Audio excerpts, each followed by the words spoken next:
पनवेल महानगरपालिका प्रशासनाच्या कारभाराविरोधात रोडपाली परिसरातील नागरिकांचा संताप आता रस्त्यावर उतरणार आहे. रोडपाली गावातील सेक्टर 16E येथील प्लॉट क्रमांक 91 विकून गावचा रस्ता बंद करण्यात आल्याचा आरोप करण्यात आला आहे. तसेच सेक्टर 12 मधील मसद देवस्थान तलावालगतच्या रहिवासी भागात डम्पिंग ग्राउंड उभारण्याचा घाट प्रशासनाने घातल्याचा आरोपही करण्यात आला आहे.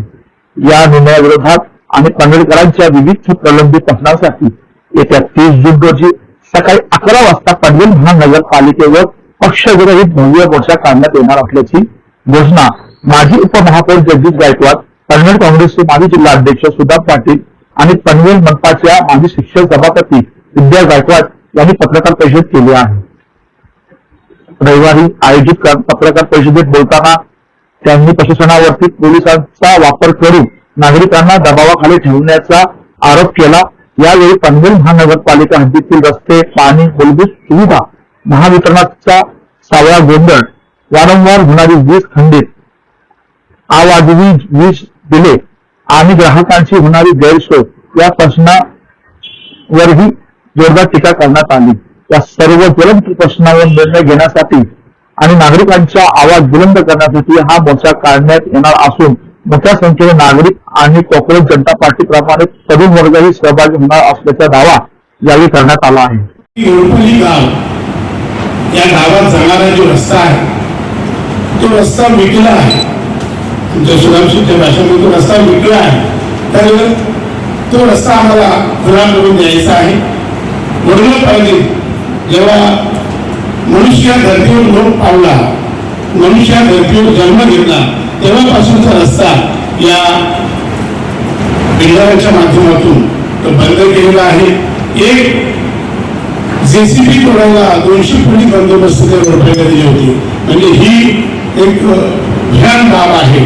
म्हणजे पोलिसांना पुढे घेऊन जनतेला, स्थानिकांना घाबरून अशा पद्धतीची ही भूमिका जर हा प्रशासन घेत असेल तर ही मतलब खेदजनक बाब आहे. मला या ठिकाणी सार्वजनिक ठिकाणी डम्पिंग ग्राउंड, सार्वजनिक ठिकाणी डम्पिंग ग्राउंड नियमामध्ये किमान 500 मीटर वसाहतीपासून दूर असावा, म्हणजे अर्धा किलोमीटर. परंतु असा नसताना जिथून माझ्या गावचा, ज्याला आम्ही बाबूरावचे कुलस्वामी म्हणतो, मसेसराला, असं आमच्या मसेसराच्या देवासमोर पलीकडे बाबदेव आहे, अलीकडे मसेसर आहे, अशा देवाच्या प्रार्थनिक स्थळ आहे, आमचा तलाव आहे. त्या तलावाच्या समोर हा डम्पिंग ग्राउंड लोकांना सकाळी जे वॉकिंगला लोक जातात, सिनियर सिटीजन जातात, त्यांना अनेक वेदनाच्या संदर्भात भोगाव्या लागतील. डासांचं प्रमाण वाढेल. माझ्या कर्मचारी काही पत्रकार आहेत आणि मी हेतू पुरस्कार या सांगणार आहे की तुम्ही देखील आवाज याच्यावरती उठवला पाहिजे आणि सातत्याने आवाज उठवला पाहिजे. आणि हा डम्पिंग ग्राउंड तिथं आल्यामुळे काय होणार, टक्केची परिस्थिती काय झाली आणि हा डम्पिंग ग्राउंड कुणाच्या स्वतःसाठी जवळ छोट्या गाड्या यायला पाहिजे म्हणून लावतात, कॉन्ट्रॅक्टरसाठी, जनतेच्यासाठी की प्रशासनात असलेल्या अधिकाऱ्यांसाठी. पण असा डम्पिंग ग्राउंड या ठिकाणी हटवला पाहिजे, त्याचं आरक्षण रद्द केला पाहिजे. रोडपाली गावातील रस्ता हा खुला करून दिला पाहिजे. पाण्याचे जे प्रश्न आहेत, अनेक वेळा मी सुद्धा सभागृहात बसलेलो आहे आणि प्रश्न पेटवलेला मी जरी असला तरी पुरेसं पाणी आज नाहीये. आज कळंबोली, कामोटे, खारघर, ओळखंडोला किती प्रमाणात मी तुम्हाला माहिती आहे. पण काही पाण्याच्या ज्या टंचाई आहेत त्या संदर्भात नियोजन नाही, पण सीसीओसी पहिला दिली जाते. आज बिल्डरांनी सीसीओसी पहिला दिली, पाण्याचं नियोजन नाही. आणि अशा परिस्थितीत पनवेलकरांनी करायचं काय? तो काहीतरी चायनल आहे, पनवेलकर काहीतरी तर पनवेलकरांनी काहीतरी करावं अशी माझी विनंती आहे. म्हणून या सगळ्या समस्या घेऊन आज समस्या अनेक आहेत, समस्यांना उत्तर नाही, समस्यांना उत्तर देण्याची कोणती दाखवली जाते. म्हणून पनवेल महानगरपालिकेच्या या प्रशासनाला जनतेची ताकद काय आहे ही दाखवण्याची वेळ आज आलेली आहे. आणि येत्या मंगळवार दिनांक 30 जून रोजी हा भव्य मोर्चा काढण्याचं आयोजन आपण केलेलं आहे. आणि हा मोर्चा माझ्या पत्रकार बांधवांना माहिती आहे, ज्यांनी मला फुटेज दिलाय.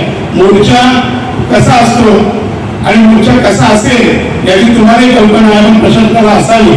म्हणूनच त्यांना एक देतो आपण की हा मोर्चा हा खूप थोड्या प्रमाणात मोर्चा लोकांचा सगळा राहा जसा कॉंग्रेस पार्टीने केलेला आहे तसा कळंबोली रोडपालीकर करतील एवढी ताकदीने आम्ही पाठवून येऊ अशा पद्धतीची भूमिका साऱ्या आमच्या ग्रामस्थांनी घेतलेली आहे.